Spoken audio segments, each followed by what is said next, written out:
सोचो ऐसी मिस्टेक अगर एग्जाम में कर दी तो सब कुछ आते हुए भी स्कोर गिर जाएगा। तो यहां पर मेरे पास बच्चों एक MCQ है, चलो इसको सॉल्व करते हैं। ठीक है, PYQ है, प्रीवियस ईयर जेई के पेपर में ये आया हुआ है। So let's have a look. The correct order of increasing basicity of the given conjugate basis is. तो यहां पर हमें कुछ कॉन्जुगेट बेसिस दिए हुए हैं और हमें यह पूछा है कि इनका ऑर्डर ऑफ बेसिसिटी क्या होगा। बहुत ही टिपिकल सा क्वेश्चन है, आता है हर किस्म के एंट्रेंस एग्जाम में आता है। सो यहां पर नॉर्मली जो कॉन्सेप्ट हम लगाते हैं पहले हम उसको देख लेते हैं, है ना। तो यहां पर हमें दो चीजें पता होनी चाहिए। पहला ये, basicity is inversely proportional to electronegativity, क्योंकि जो एलिमेंट ज्यादा इलेक्ट्रोनेगेटिव होगा वो इलेक्ट्रॉन्स को शेयर नहीं करेगा, यानी कि इलेक्ट्रॉन्स को डोनेट नहीं करेगा, मतलब उसकी बेसिसिटी कम हो जाएगी। So basicity is inversely proportional to electronegativity. दूसरा जो जनरली हम सबको पता होता है, the trend of electronegativity towards fluorine as you go from left to right, electronegativity increases. तो यहां पर हमारे पास चार चीजें हमें दी हुई हैं। एल्काइल ग्रुप यानी कि कार्बन, जिसकी इलेक्ट्रोनेगेटिविटी कम है, यानी कि उसकी बेसिसिटी ज्यादा होगी। तो एल्काइल ग्रुप है दिस वन।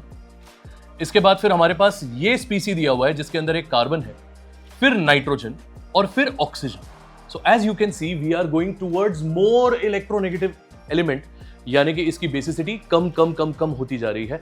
मतलब हमारा ऑप्शन होगा यहां पे 4। और ज्यादातर बच्चे यही गलती करेंगे क्योंकि आपका आंसर 4 नहीं होगा। There is one thing that you should know, ये जो छोटी छोटी बातें होती हैं इससे एंट्रेंस में बहुत फर्क पड़ता है। यहां पर आपका आंसर 4 नहीं होगा, यहां पर आपका आंसर होगा ऑप्शन 1। इसका रीजन ये है, so if you look at the terminal groups they are the same, right. लेकिन ये बीच में ये नाइट्रोजन और ये कार्बन, ये दोनों एक्सचेंज्ड है। तो यू विल सी यहां नाइट्रोजन ज्यादा बेसिक है, लेकिन नाइट्रोजन की इलेक्ट्रोनेगेटिविटी तो काफी हाई होती है।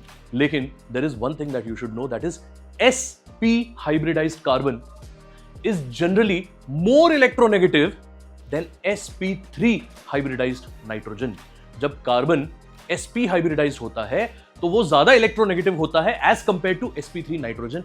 ये बहुत लोगों को पता नहीं होता और इसके वजह से यहां पर आंसर बदलकर 4 से 1 हो जाएगा। और ये PYQ है, आया हुआ है, ऐसी चीजें एग्जाम्स में पूछी जाती हैं और ये जो छोटी मोटी बातें हैं इनसे बहुत बड़ा इंपैक्ट क्रिएट होता है आपके फाइनल परफॉर्मेंस के ऊपर।